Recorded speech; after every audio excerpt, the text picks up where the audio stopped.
This is Double XL Shot Callers, conversations with hip hop's power players. I'm your host, Soumya Krishnamurthy, your favorite rapper's favorite journalist.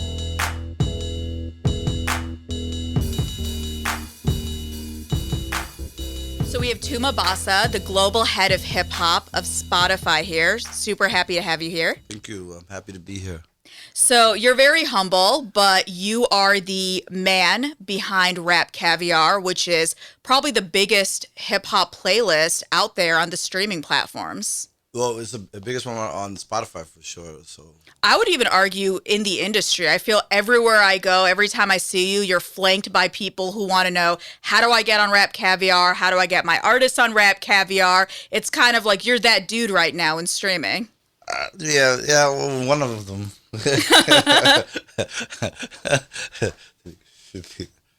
No. This is a good time for streaming. This is no question. Now, a lot of people know you from Spotify RapCaviar, but you've had a long history in the industry. So take us back. What was your first gig in hip hop? Technically, if you want to go back to internship days, I interned here in New York 20 summers ago. First with EMI Records, that was short-lived because EMI went under. Didn't go under. Basically, EMI, the parent company, bought Virgin, and then Virgin became the North American operation. So that's when a frat brother of mine connected me with a guy named Theo Settlemeyer, who's a lawyer. Lawyer extraordinaire, yeah. Yeah. Of course. So I was Theo's intern 20 years ago. Wow. Literally. So yeah, Theo, he's like a lot of people's lawyer. Drake's lawyer, Eminem's lawyer. Yeah, a lot. He's watching everyone's contract for sure. Everybody. Yeah. So take me back. You mentioned your frat brother had helped you get that first internship. Yeah, he connected me to Theo. What frat were you in? Phi Beta Sigma. Okay, and what school did you go to? University of Iowa. Yeah. Was hip hop something you wanted to be in, or were you Absolutely. just looking? Oh yeah. There's no question. There's no question about it. Before that even, but the problem was you couldn't do that from Iowa. You had to come to, at that time, you had to go to LA or New York or later on Atlanta, because there wasn't any kind of infrastructure or, resources, or actually even credibility. Nobody was checking for anything. I don't think there's any hot rappers from Iowa. Very few even toured at that time. Like maybe Moline, Illinois, which is on the border of Iowa and Illinois at the Quad. But nobody was even at that time. Des Moines. T-Boz was from Des Moines. Well, did you ever catch TLC in concert growing up? No. Yeah, but T-Boz. Yeah, who else was from Des Moines? Someone else was from Des Moines at that time. Tracy Spencer was from Waterloo. That time, Michael, the boxer Nunn was from Davenport. There was nobody at that time. Yeah. Ashton Kutcher. Okay. Ashton Kutcher, who was at Iowa at the same time as me. Okay. Did you guys ever interact on campus? No, but I remember when he won the Fresh Faces of Iowa. I remember this girl who stayed in this dorm called Mayflower. We were talking about it, and then I remember coming to New York that summer and seeing some, like a billboard or something, and then I came back, and then a few years later, someone reminded me that that was Ashton Kutcher who won that contest. Wow. Yeah, so I didn't put two and two together. But I remember when that happened.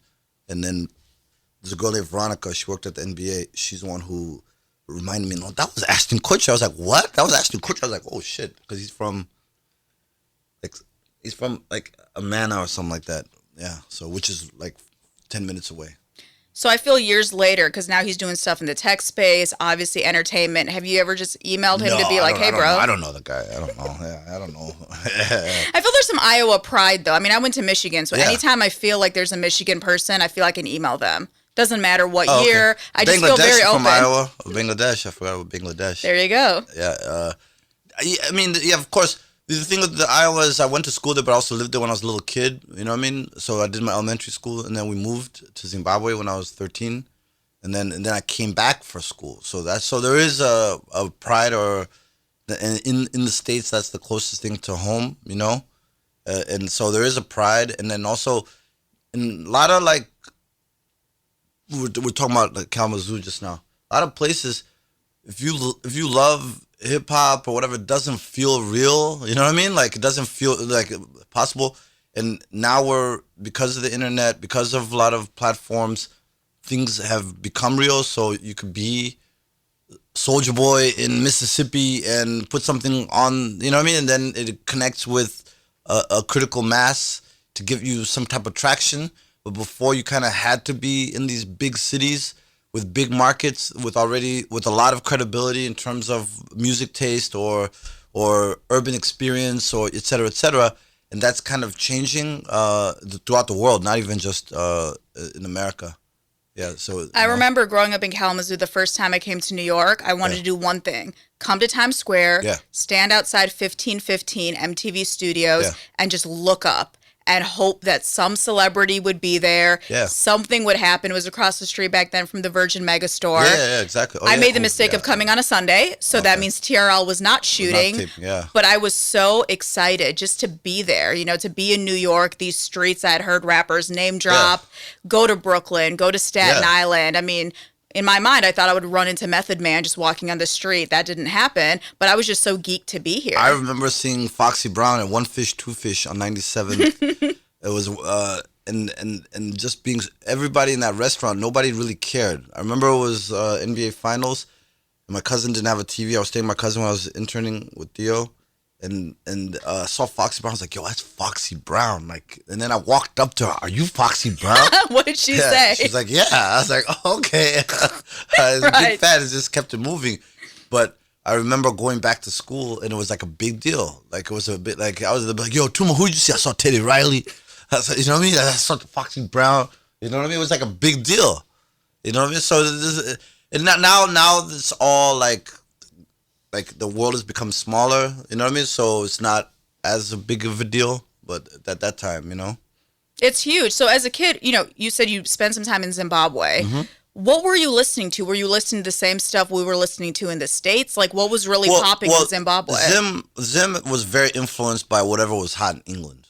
Really? Okay. Yeah. Whatever was hot in London or whatever would be hot in Zim. There was a Radio 3 was the big station that played hip hop and R&B. It was like state owned. It was like DJ there named Peter Johns, and he would have like the fresh off British Airways type of vibes. You know what I mean? And then so what happened was, so the hip hop that blew up in Zim was because it blew up in England. You know what I mean? So that was there was a direct connection, and then amongst me and my friends, we would eventually have our own little network where we would trade underground, what was considered their underground, which is in the later years was more hip hop than R&B. You know what I mean? But that's where I learned to network.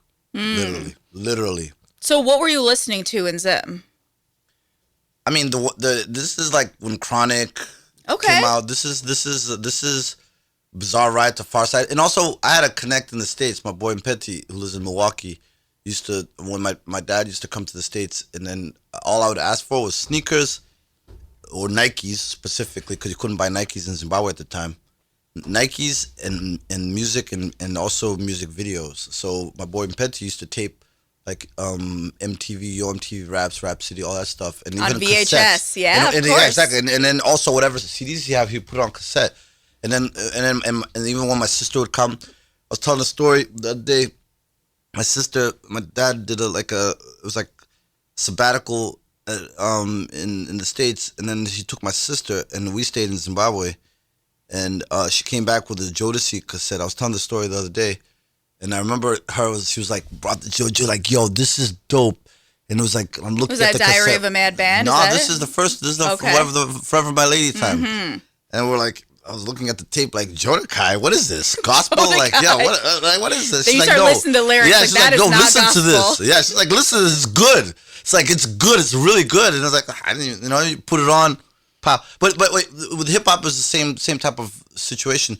Also, hip-hop was explicit, so, you know what I mean? So it was a little bit of, it was different.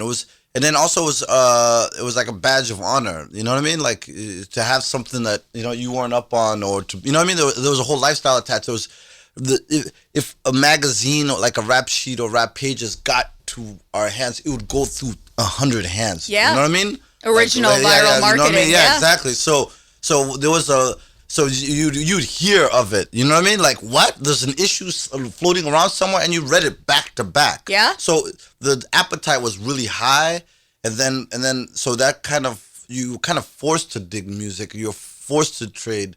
You're forced to learn the market. Like, you know what I mean? Yeah.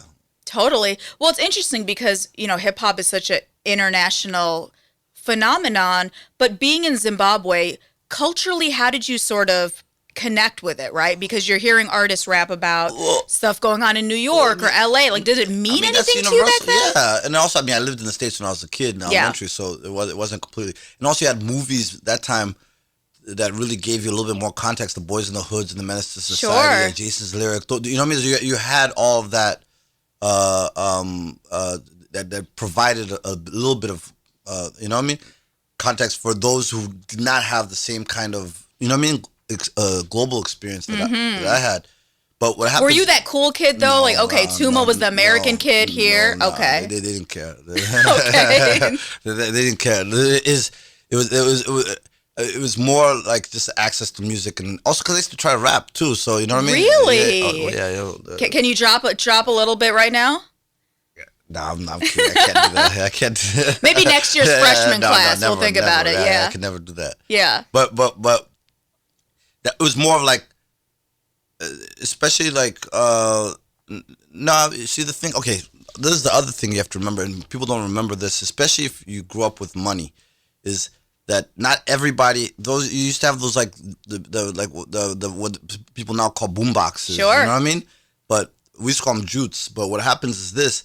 Is not everybody had them, or a nice one and a good system. You know what I mean? Like the stereo, especially when CDs came out, or CDs became popular because CDs were already out, or became accessible and cheap. So the thing is this: so the people with the systems are the ones, not the people with the music. They're the ones who had the clout or the coolness. You know what I mean? So that because you know what I mean? Because that was so yeah. So I was at the music, but I didn't have the same kind of hardware that some people had. You didn't have the Sony Discman, right? Or the big, you know what I mean? The Casio, I think mine was a Casio. Those are the people who had the, And then when I remember a place called Salusi in Zimbabwe, when I was at Salusi, when people would go away on holiday, they would leave, because they trusted me, they would leave me with the system. Oh, wow. Because they didn't want it to get stolen in the dorms or wherever, you know what I mean? While they're on holiday. So that happened a few times. So you had a little bit of rented popularity, just a little bit, right? Based off trust, you know what I mean? You know, so because they just didn't want to get it stolen while they were away, you know? Fair enough. So you come to Iowa, you get this internship. Now, what had you majored in, like communications or marketing? Economics. Okay. Yeah. So your parents were expecting you to get a real good ass job, and now you're interning in the music industry. So how did that conversation go? Well, the thing is this is I basically told my parents. I said, "Hey, let me do entertainment law." It was kind of like, you know what I mean? Like, hey, let's figure this out. That's a compromise for immigrant parents, for sure. Absolutely. Because you know what I mean, with immigrant parents, you know, they sacrifice a lot, and you know what I mean, and then they didn't have the same access to opportunities that you may have. So you know, so they want the sure thing, like, you know, because they care about you, trying to protect you. So if you try to tell them, hey, I want to do music, maybe now it's changed a little bit because of the internet and the information we have, but at that time it was a little bit more opaque. You know what I mean? Where it just looked like a big curtain and what was behind it. So the entertainment law, did economics, but on my own. You know what I mean? Did my own research and my own connecting and my own, you know, in the unpaid internship was so that, you know, they're like, oh, this is leading to a career in law. You know what I mean? Sounds respectable. I think again, exactly. Like engineer, doctor, lawyer. That sounds good for immigrant parents, accounting, right? Accounting. You know, every year medical you're gonna have to do stuff, taxes. Medical stuff. Medical.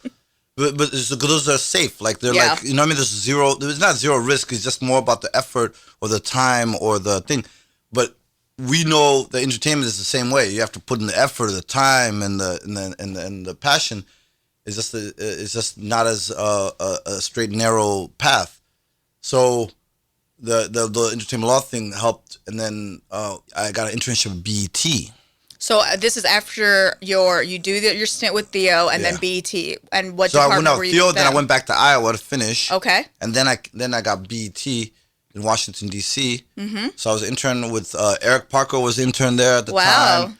Veteran journalist, oh known yeah, for yeah, SOHH.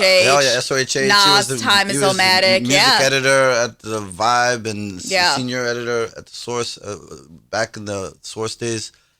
But Eric Parker was an intern. Chanel Jones, you know who Chanel Jones?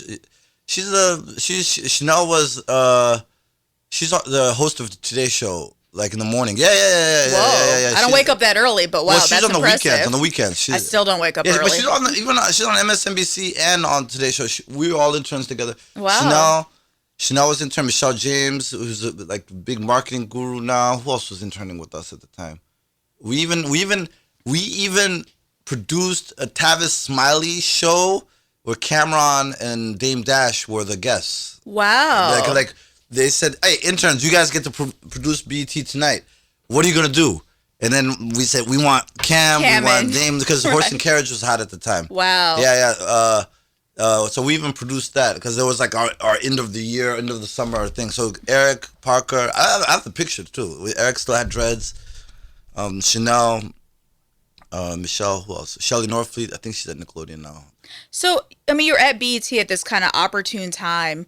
Did it feel special? Because these are a lot of like really important people now in the industry, or were you just kind of kids having fun? No, it felt special because all of us weren't used to having a lot of opportunities. You know what I mean? And this is Washington D.C., so anybody who was kind of working in music or entertainment, you know what I mean, knew that the value of it. It wasn't like New York or LA that was like overflowing with jobs and So and this is the late '90s too. You know what I mean? So yeah, we felt special. Yes, absolutely. That was summer '98. That's one of the best summers of my life. Like, you know what I mean? When I was an intern, you know what I mean? That's why when you're an intern, you gotta enjoy it. Like, cause it can turn out to be something historic. You know what I mean? So you finished this internship at BET.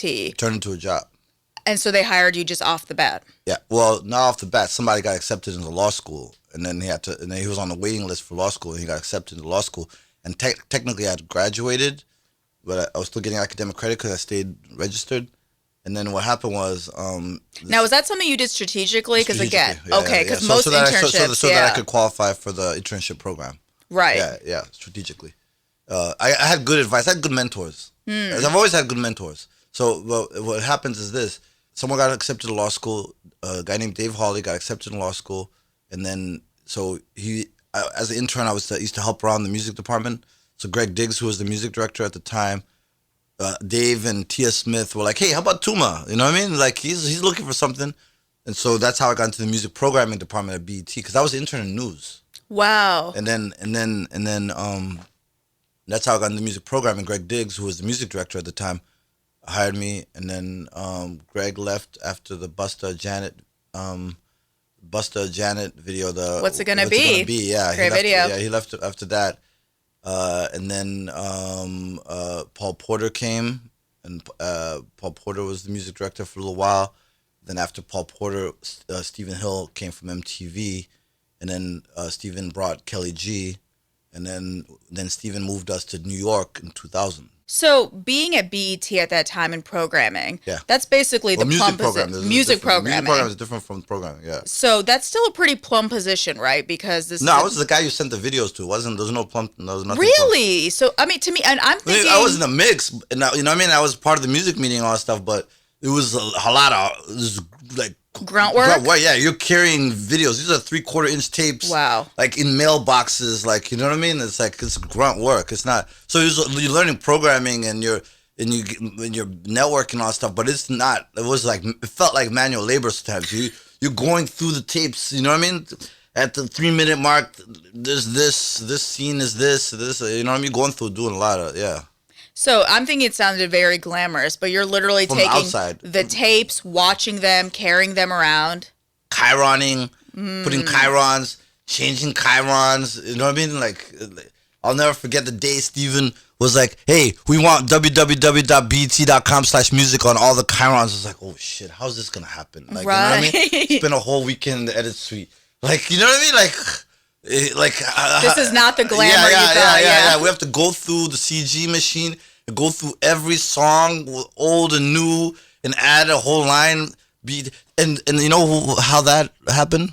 Steven won't even remember this. Amani Duncan, who's now at MTV, was video promotion at Def Jam, and there was a Redman.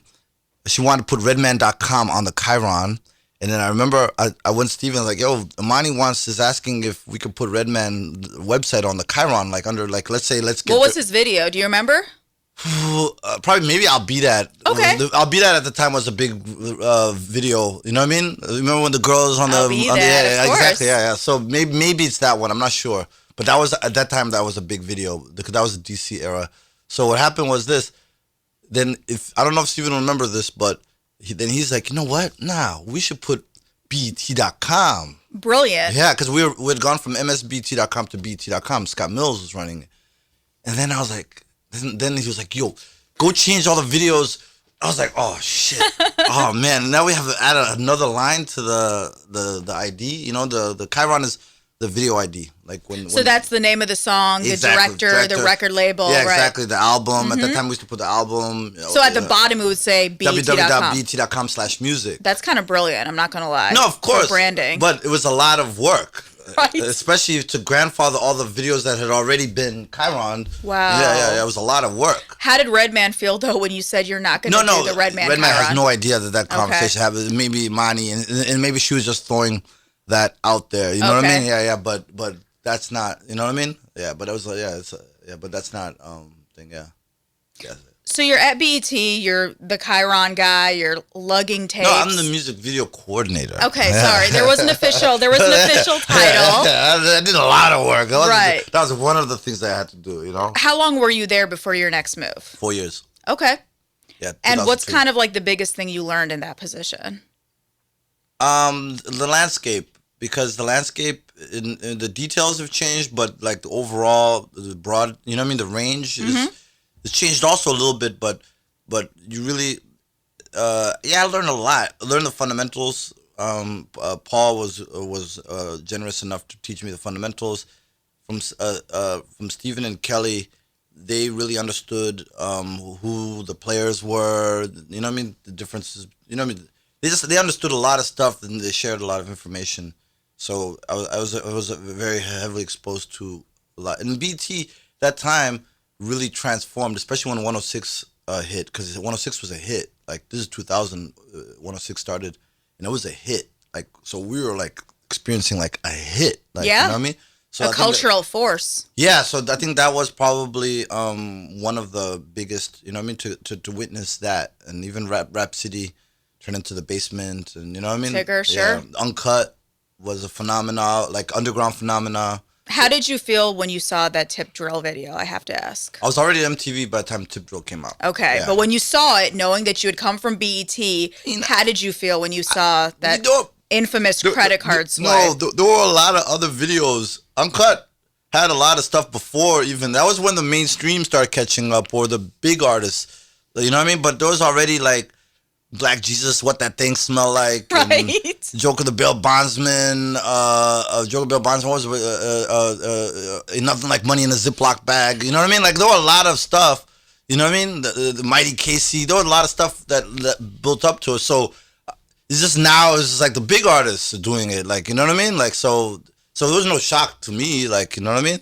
Yeah. I always felt that show was kind of brilliant, right? I mean, now we're seeing it everywhere with like World Star and obviously everyone's social media, they can kind of put whatever they want. But to have something like that on network television, for us, that was an event. Yeah. People would gather around dorm rooms to watch BET. It was 3 in the morning. It was like 3 in the morning. Yeah, for sure. Yeah, but that was like I said, like an underground phenomena. Like, you know what I mean? I don't think anybody expected it to become this big hit. I think it was more of a loophole to play the unedited version or director's cut of a video, you know what I mean? And to get some indie artists kind of ushering them in at a time slot. It's the indie artists who figured it out. Right. Yeah, it's the indie artists who figured it out. Like, okay, if I can't get on Rap City, maybe I can get on Uncut. You know what I mean?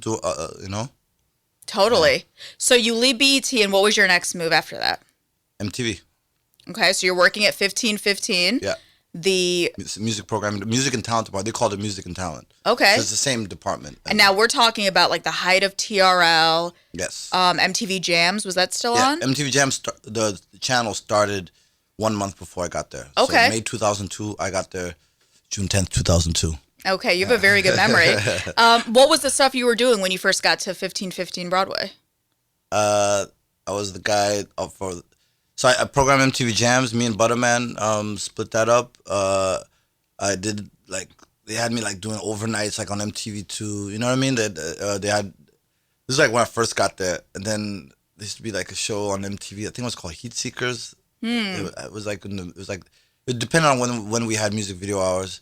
That was Tom Calderon and Amy Doyle who were running the music and talent. Well, Tom Calderon was running music and talent, and then Amy Doyle was like my direct boss. And then, but the majority was MTV Jams, and then also I was the point person for all the indie labels. Mm-hmm. So are we talking like indie? And also the standards and practices. I was one of the point people internally for music and talent, dealing with standards and practices. One of them, you know what I mean? And then, but when I say point person indie labels, like a million indie labels. So there's a lot of relationships that I have now that started at that time, even before BT. But I've seen a lot of, you know what I mean, stuff since then. So that changed over time. Those responsibilities changed over time. But when I first got there, they were like, "Yo, Tuma, you're taking all the calls from all the indie labels, so nothing slips through the cracks." And I was like, "Okay, thank you." Wow. Yeah. So for someone who doesn't know back then, how did a music video get on like an MTV Jams? Just what is that process? You're talking about the physical process or like the popularity process, or like the cultural Just process? how, like if I'm, an indie label, I have a music video, am I calling Tuma? Am I blowing up your phone? Those days how does that happen? you filled out a submission form, you sent the video on beta tape or 3/4 inch tape, and then it got reviewed in music meeting. It was passed or accepted. If it was accepted, it was kind of like on hold until it got added. When there was a chance of airplay, you would actually get edits at that time. The edits were like make it clean, you know what I mean, or make it MTV version, you know what I mean. Mm-hmm. And then. So was that like things like making sure there were no like logos that shouldn't be there, or at that nudity, time, yes. stuff Later like on, that? the logo thing changed, but it's nudity. When it's just making it acceptable that if a living room had different members of the family in it, that they could all participate in watching. You know Grandma's what I mean? not offended. The kid's little not kid offended. is not right. like getting messed up. You know what I mean? Yeah. So that was basically just making it living room friendly. You know what I mean? Wow. Yeah.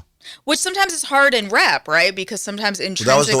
That's why I was worked so closely with standards and practices, because they work diligently. Just, you know what I mean? Because they you know what I mean? They worked hard to get stuff on the air. You know what I mean? So we used to go back and forth with a lot of labels. Was there ever a video that you guys just couldn't edit down? Like it was like literally too hot for TV? Yeah, but I mean, it wouldn't be my place to say which video. Okay. Yeah. But there were many. Yeah, but even by some big artists. Yeah, even by some big. There's no exceptions. Yeah. For sure. Yeah. So you're there, at MTV. In many ways, you kind of built your network, right? Because now all the indie labels have to go through you. Yeah. I'm sure probably everyone in hip hop knows, okay, Tuma's like that guy. Well, I was one of them. One of the guys. For you, sort of as a professional, how did you kind of continue to develop your own networking? Are you someone who kind of makes that conscious decision to expand your Rolodex? Or how do you sort of navigate through that, because you're dealing with so many different people on a daily basis? Well, the most important thing is I know it's important. We all know it's important. Those of us who've had any kind of experience, it's very important, and the quality is important, and consistency. You know what I mean? Is important, and so it's really. I wouldn't say it's been easy, but it's easy is if you're cool to everybody. You're honest to everybody.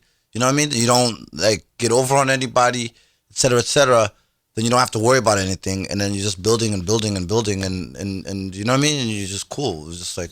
How is it now? Because I feel in an age of social media, we all feel very connected, even Yeah. within the industry, where, Yeah. maybe I won't physically see you for 6 months, but if I see you on Twitter or Instagram you or feel- LinkedIn, yeah. I feel, oh, I know what Tuma's up to. How sort of in this day and age would you recommend people make those quality relationships or continue to develop it? Because it's so easy to just like someone's Instagram and think that that's networking. That's a tough one. That's a good question. How do you make quality? I didn't go to real life things. You know what I mean? Like connect in real life. Don't let that be the replacement. Let that be a compliment. Like that's complimenting. You know what I mean? It's a bonus. If you treat it as the cake, if you treat it as the meal. You know what I mean? Then that cake's not gonna nourish. You know what I mean? Like take care of the your nutrient needs. You know?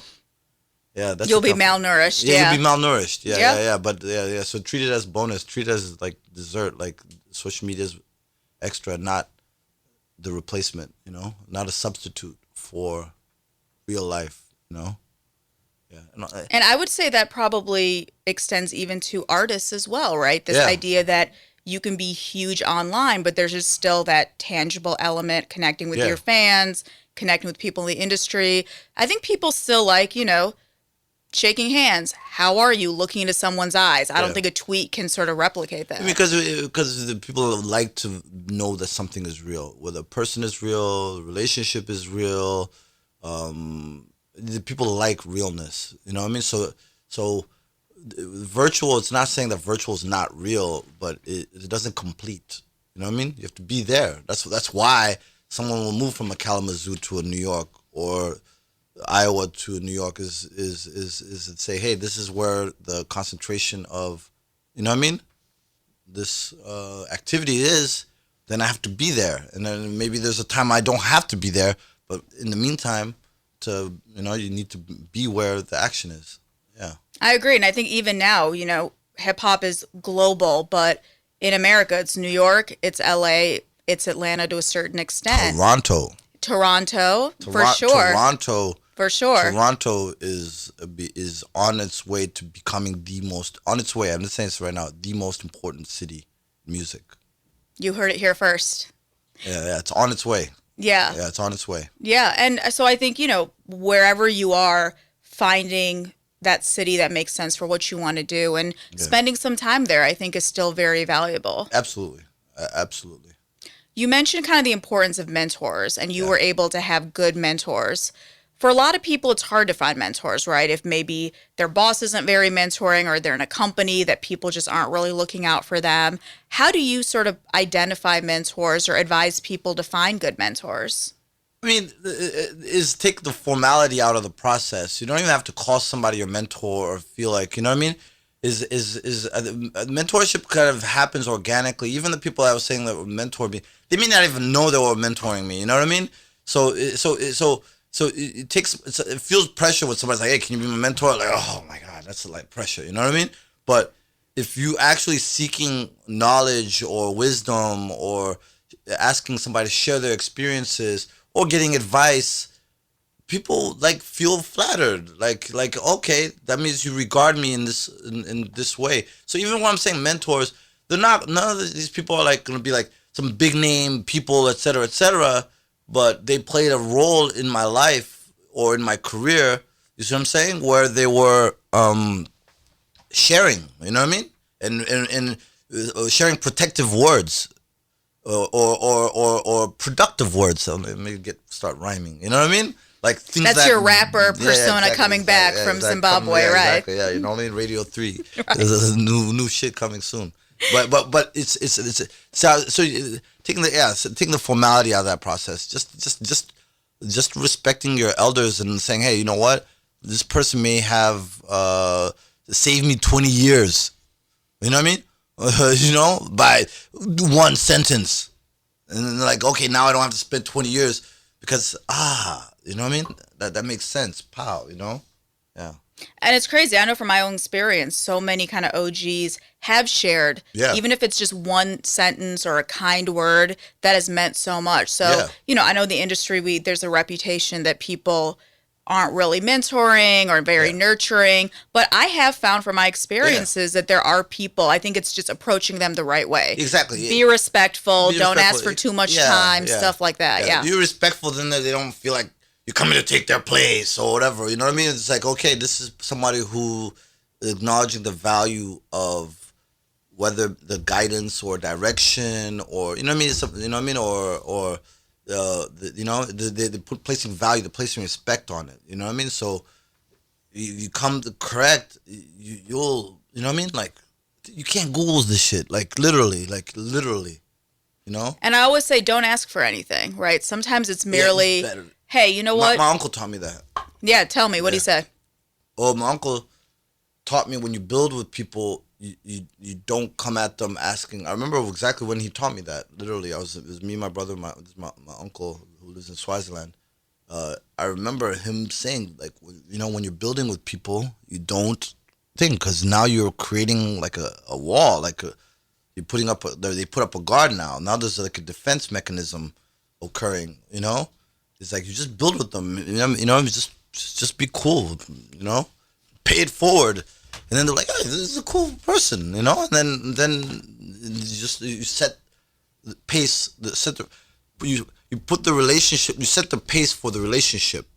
And that's the thing, is asking someone to coffee or sending them an email. Like, I remember when I was coming up, I would email guys like Kevin Lyles, for instance, met him at an event, but I would read something in like Variety that I thought would be helpful. So I would email him articles to help him, and he would always hit me back, thank you. And, you know, years later, it's not, you know, I've worked with him in interviews and other capacities, but I never asked him for a job or an internship. And I think that's important, because especially important, busy people, they're being asked all the time for something. So why not, like you said, pay it forward, just give them something. Just be cool, you know? So you're at MTV.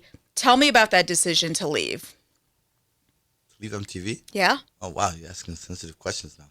And, I actually spent my last 2 years working with MTV. I was technically a consultant. Okay. Technically. I was doing my old job, but I was doing it from Atlanta, and they didn't have an Atlanta office. So we made an arrangement that I could program MTV Jams from Atlanta.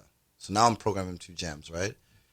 And then, so I worked from home for the last 2 years of the 10 years at MTV. In Atlanta? In Atlanta. Okay. How was that move to go from New York to Atlanta? It was great. It was a perfect timing, too, because that's like time Future was coming up. 2 Chainz was reinventing himself from Titty Boy to 2 Chainz. It was, you know, Waka was hot. You know what I mean?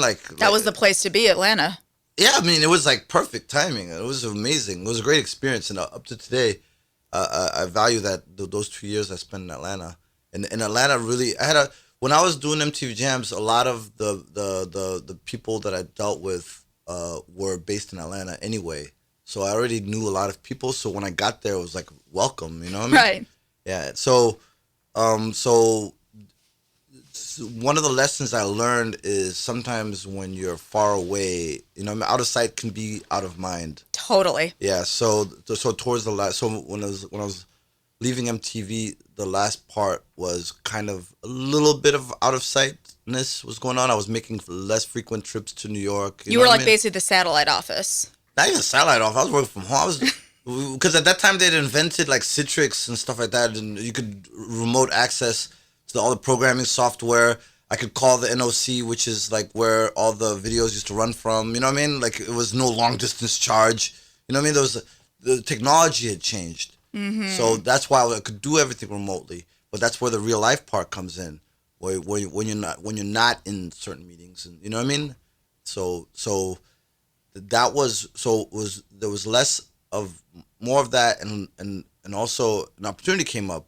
Puff was starting Revolt, and so leaving MTV was also a direct reaction to joining this adventure of launching this new network, Revolt. You know, so there's a few of us who went to Revolt from MTV.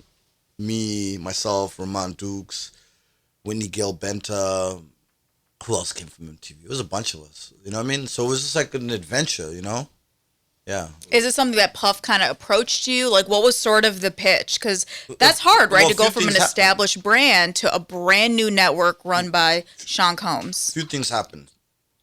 When there was a rumor, I had Puff's number, but I had saved it in my phone as a secret name. I couldn't remember. So my brother, I was at my brother's house, and he was like, saw an article that said that they were doing something with Comcast. I couldn't find the number. I knew I'd saved it because if it's a high profile person in my phone, I'm not putting it as the name because just what if I lose my phone or something. So smart. So smart. I couldn't remember. I know I have his number, and I couldn't remember what the number. So I texted because I was interested in consulting. I didn't want to leave Atlanta. Figured it out because in my brother's house, I spent like an hour going through. Like, what did I save his name under? You know, it's like if you put something in a secret place, and I was like, I know it's in here. Texted him, and then he responded. So wait, what did you have his name saved under? I think I had it as with no vowels. You know what I mean? Like PDD or something like that. Like, you know, with no vowel. I think that's how I had it at the time. So what happened was, texted him. I was like, hey, I see this article saying that you're doing this. He's like, and he responded back too early. Oh. And then what happened was, I remember calling Michelle James, who I told you I interned for. She used to be Puff's chief of staff at the time. Remember I was telling you all the intern alumni at BET? Mm-hmm. At that time she was Puff's chief of staff. I called Michelle James. I called Sean Prez and Bentley. Farnsworth, yeah. Because I'd known from my MTV days. He used to have like G's to Gents on MTV. Sure. He had music videos. And also Bentley's just a good guy. You know, so Sean Prez, my frat brother, Michelle, we interned together. Well, relationships, you see. Bentley, you know, we have a lot of history. And also Bentley's the kind of person who gives you wisdom and spiritual advice. He's a very like... He seems very zen. Yeah, very zen. You know, so I remember calling those three. And then they were like, "Oh, we'll find out what's going on." And then one day, Bentley calls in the middle of the night, and I'm thinking that somebody passed away because Whitney Houston had passed away, and that was the last time we had talked was Whitney Houston. So I'm like, it's the middle of the night. Why is Bentley calling me? Right? I pick up my phone. He's like, "Yo, Puff wants to holler at you," and he hands over the phone to Puff. He's like, "Yo, Playboy, you ready to do this?" What? You're like, well, it's 4 a.m. I can't really. They were in California. Right. They were in California. That's a Puff thing, though. Dude sleeps like 4 hours. Yeah. So that's when I went to New York to. That's when it kind of like the formalization. That was the step. And he was like, "No consulting. No, you have to work full time. Like this is like we're gonna launch in a year or whatever, and you know, but this is a full time job." Yeah. So that's how we got to LA. So in your time at Revolt, what was kind of like your proudest accomplishment or moment? I mean, I don't know. That's a tough one. It's launching. Totally. Launching. A brand new network. That's huge. Launching. Because literally, the day of launch, that was really hard. It was really, because you didn't know what was going to happen.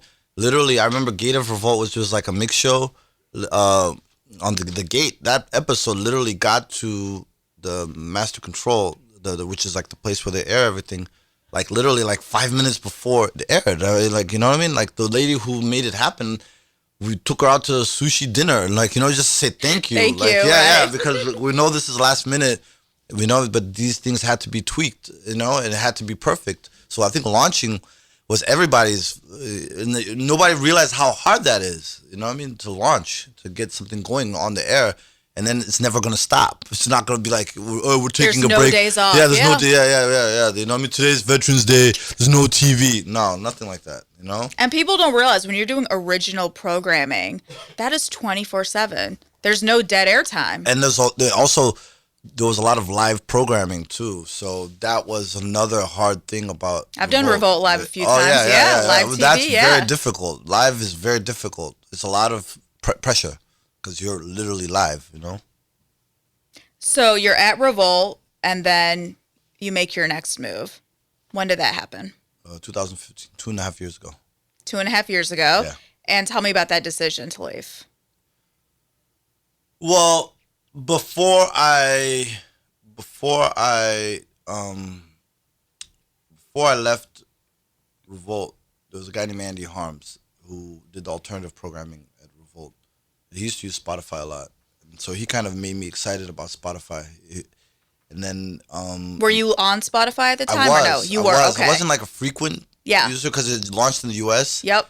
But Andy was a hardcore user. He used it at his wedding, like offline. Like, Oh, well, wow. at least I mean that's the story. He was Right. like, yo, we used the offline version. I was like, what? You can listen offline? What? Right. So an opening became available, and I reached out to Graham James, who I worked with at MTV. Again, the network. Yeah, The exactly, crazy yeah. Tuma network, right? Well, I mean, you know what I mean? That's why it's important to just Everyone be literally good. knows everyone in this town. Yeah, but be on good books and be there for each other. You know what I mean?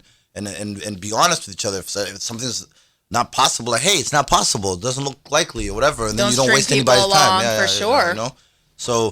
So what happens is, and then he forwarded my resume to Doug Ford, who's who's my boss now, and the rest was history.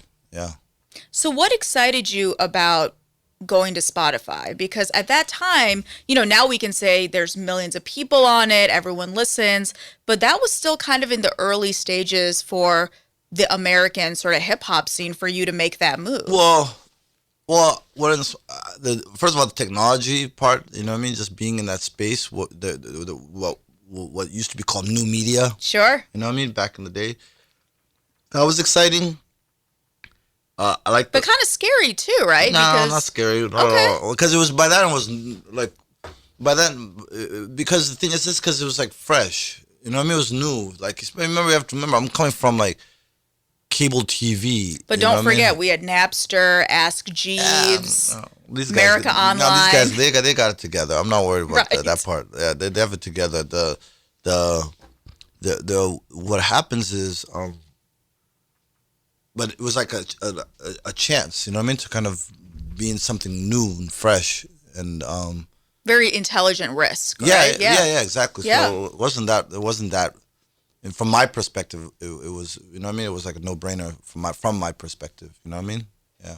So you're at Spotify, and really sort of what was your kind of vision or goal in your position? Well, say RapCaviar, you know what I mean? I remember being in Sweden, and Nick and Doug, who basically oversee our department, saying, hey, we want this to be flagship. We want this to have the top shelf hip hop, right? Well, now, when was RapCaviar kind of invented as a playlist? Like before you started, after you started? No, it's after when I started. That's when RapCaviar part. But it existed as a playlist called Hip Hop Monsters before that had like 1 million followers. Okay. So that was what got flipped.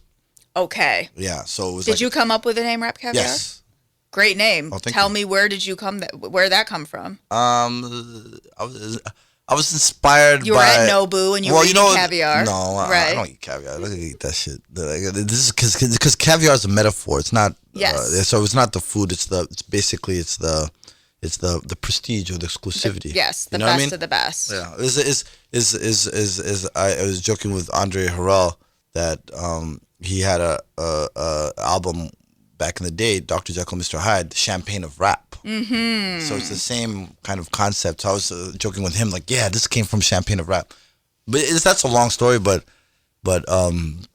it's basically from that aesthetic, you know, that kind of, you know what I mean? Like The best of the best. Yeah. yeah, but also my boy Thamar in DC, he had a nice text message. He was like, "Yo, RapCaviar, I like that. It's ratchet yet gourmet." You know what I mean? Like, Which is like a lot of hip hop. Yeah, You know? he said wild ratchet yet gourmet. You know what I mean? So you know what I mean? So that balance, that juxtaposition. Yes. You know what I mean? Like the elites. It's not too bougie. It's still accessible, right? But it's aspirational too. Aspirational. No, you got it right on that. It's aspirational. Yeah. Right. Because we have a lot of other playlists. Yes. And which have big followings and big audiences and do very well.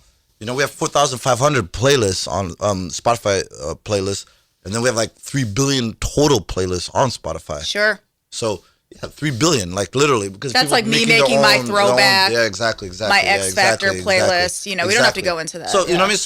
So that's the one that you want to get on eventually. You know. Yeah. You know. And I think that is the one that especially in the world of rap. That's what the artists are looking that's, towards. Well, that's the what we put into the labels. universe, and the universe is talking back. Yeah. You know? What do you attribute to that, though? Because, like you said, there's so many streaming platforms, and even on those multiple playlists. Why is RapCaviar like? Because it's honest. It's honest. This is what it is. You know what I mean? You don't have to agree with it. You know what I mean? This is what's popping. This is what's happening. You know what I mean? So people trust that, and they refer to it and let it run. And I think that's how you build something. Is you have consistent honesty. You see what I'm saying? And of course awareness, and it's research, cultural research. You know what I mean? Data research. There's a lot that goes on into making it. Somebody says, I'm not somebody, I do. It's like if being a pastor, like you don't just work on Sunday, you know what I mean? Like your job isn't that 2-hour sermon on Sunday. It's like the whole week is leading up to, you know what I mean? That so RapCaviar is that's why it works. That's why it connects, or that's why I continue connecting, which is the key. You know, is building. We have a long ways to go. I work with Brittany Lewis, who works on RapCaviar with me, and she curates the video, etc. We do the exact same approach to everything, whether live, you know what I mean? The exact same approach. Like this is the authentic, you know what I mean? Experience, or you know what I mean, or perspective from hip hop point of view, not from an outsider, from insider point of view, you know? Totally. Yeah. Well, I think probably the $1 million question everyone wants to know is, as an artist, how do I get on RapCaviar? Get hot. That's it. Yeah. Just get hot. Yeah, get hot. Yeah. Yeah. Well, I'm sure you're pitched like every single day from like labels and but publicists it's and not. managers. But the pitches aren't what's our factor. It's the actual like storytelling. You know what I mean? If you're building a story and you have a relationship with your audience, or you know what I mean, you have a song that's got traction. That story, you know what I mean, it's gonna get out there. It's definitely gonna break, and especially on our platform. What happens in the outside world is reflected on our platform. We see it. You see what I'm saying? Through the analytics, through the data. And also anecdotally, you know what I mean? It's like being out there, and also we call it a combination of gut and data. So for you, let's say you hear something and just your gut is telling you, this is a great record, this is a hit, this feels good to me. Yeah. Let's say the data doesn't reflect it, and literally only one person is listening, and that's you. We have playlists that are catered to certain sounds, like you know what I mean. It's like maybe put it on, you know what I mean, a certain vibey kind of playlist. Sure. You know what I mean? Like, yo, this is a slow song. Let me put on Love, Sex, and Water or whatever. You know what I mean? Or whatever. You know what I mean? This is just dope. You know what I mean? There's places for dopeness, and all of it's dopeness. But I'm saying sometimes it's early. Sometimes Absolutely. it's early. Sometimes it's unfamiliar. Sometimes it needs to build that foundation. You know what I mean? We want to be a part of that story. We don't want to just jump on when it's popping. You know what I mean? Right. We want to be like, okay, you've shown the signs that this is going to connect, or is, you know what I mean, or at a certain scale, it's demonstrating that there's demand for this. You And know there's what I mean? potential And that maybe. potential. Yeah. So you know what I mean? So yeah. So we have playlists, feeder playlists that do that. The equivalent of a mix show in radio. You know what I mean? The equivalent of mixtapes in the world. Remember, like, you know what I mean? Like things bubbled, and sometimes it takes a while for some to bubble. You know? Totally. Well, it's interesting because when I talk to sort of traditional people in radio, many of them now look to RapCaviar for their programming. Which is a blessing. That's great for us. You know what I mean? And thank you. So for an artist, let's say, who's an indie artist, has no connections in the industry. Yeah. They don't know your email. They have absolutely no connection to New York or LA or Atlanta. If they're really hot and the data sort of justifies that, they could potentially make it to RapCaviar on their own. Yeah, we have tools that help us pick up on that. And then also, if you're a becoming artist, and your team, you know, you're still building your team, etc. Share your Spotify link, because then that data will trickle back and say, hey, tell people to add your music to their playlist, their Spotify playlist. Like, everyone has Spotify playlists. Add it to your playlist, or add it to your workout playlist. Add it to your drive to work playlist, or whatever. You know what I mean? your Grown and Sexy playlist, whatever your playlists that you are building, tell your fans to build, because we will see that. We will see the repeat thing. So that's how you build a movement. And so if you want it on Spotify, your call to action should involve a Spotify link. You know what I mean? Like tell them, have them show up. We'll see that. You know what I mean? So for you right now, just kind of musically, what are you excited by? Either any artists or regions? I mean, you mentioned Toronto. Any sounds that are just kind of intriguing you right now? Yeah, I mean, like the Afrobeat stuff, the stuff that's coming out of Africa right now. I mean, I'm biased. Just a You know what I smidge, mean? yes. yeah, but I'm excited by that because I didn't think that this kind of popularity would happen in my lifetime, you know? And I'm very, very excited by, you know, what all those guys are doing. Mr. Easy and Davido and Wizkid and Tiwa Savage and, you know what I mean? Yemi Alade and Vanessa MD and who else? I'm trying to be diverse. Black Coffee, you know, all that stuff that's happening right now. I didn't think that. It's not that I didn't think. I just didn't. Sometimes something feels like impossible, like people won't catch on or understand, but people are catching on, you know? So with RapCaviar, you're also pivoting into things like events and kind of that live experience. Talk a little bit about that because there's a very exciting event coming up soon. Yeah, basically RapCaviar Live is a partnership with Live Nation Urban. That's Sean G and Heather and Brandon and you know that whole team doing great work. We took it to Atlanta first, and we had Gucci. When Michael made it with Gucci. 13 surprise guests. Like some of it wasn't even. It was just natural. It was just organic. People were just showing up. Like it was great. It was wonderful. And then we went to that was Tabernacle. We went to Toronto. Toronto was magical. We had Murder Beats.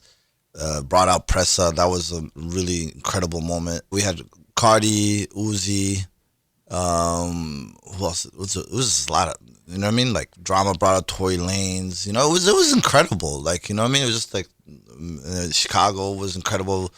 Herbo and Bibi and Vic Mensa all came out as like surprise guests.